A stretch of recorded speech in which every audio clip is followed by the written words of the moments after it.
Yeah, I'm aware of it, and that, you know, that kind of gave me an idea of how we were getting viewed, and that makes me want to come out and let people know that, you know, we're here, we're all right.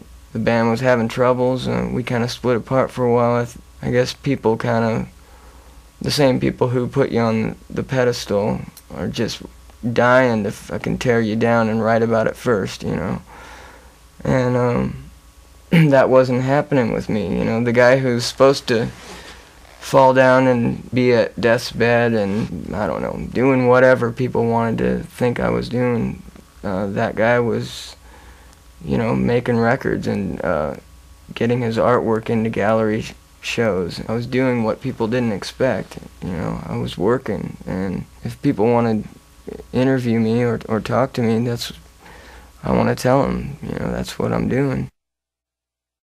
I'd like to win one of the nominations we often get with this band, you know.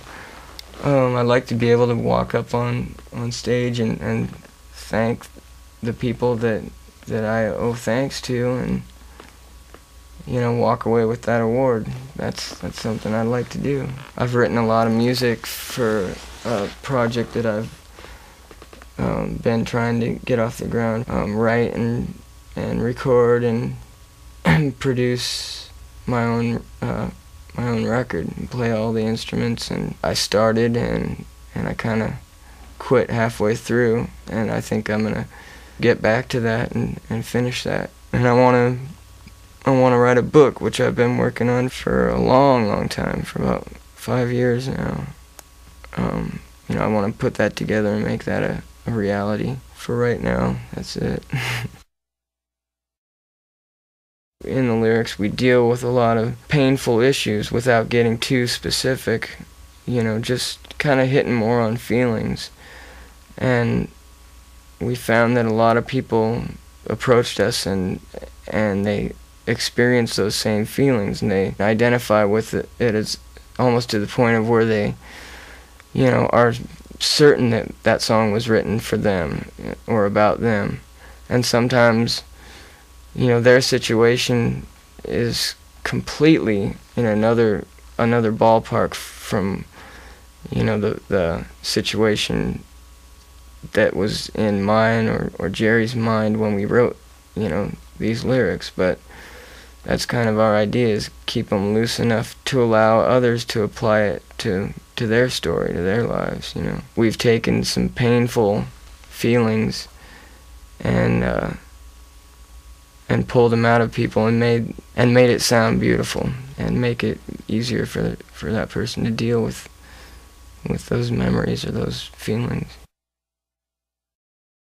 What we wrote about on Dirt, or what I wrote about, if those were still significant issues in my life today, I might be writing that record all over again. But, you know, as with anyone's life, or you know, with time, you just move on to other things. And, you know, other things were going on during the writing of this record.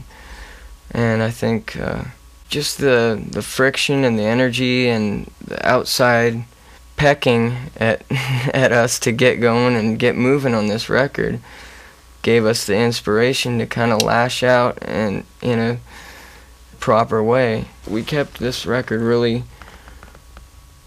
close to home, really close to the time and the experiences and what we were feeling, you know. We made the record in 4 months, and I think all those songs were just kind of a whirlwind of emotions that happened during the making of that record, you know.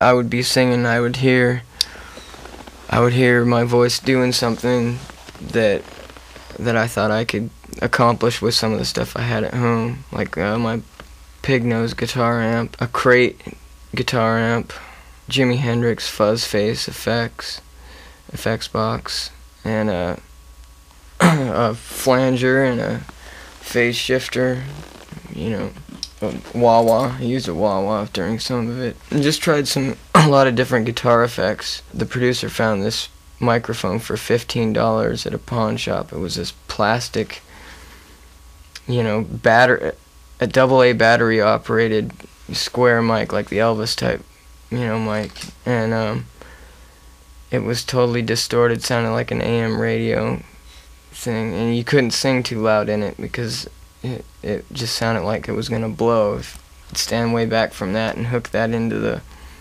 fuzz face and take all the low end out and crank the mid range and the tone treble all the way up, and do some doubling effects with that. I just wanted to just make it more interesting. I've kind of like denied myself doing that just because other people were doing it, and I just figured I'd wait till they weren't and I could do it. My intentions are not aimed in that direction. I mean, as far as I'm concerned, we'll make another record, and if that one goes well, we'll make another one after that. If we start putting out shitty records, I say, let's do something else. But as long as we're putting out records that we like and other people like, I see no reason to stop making records,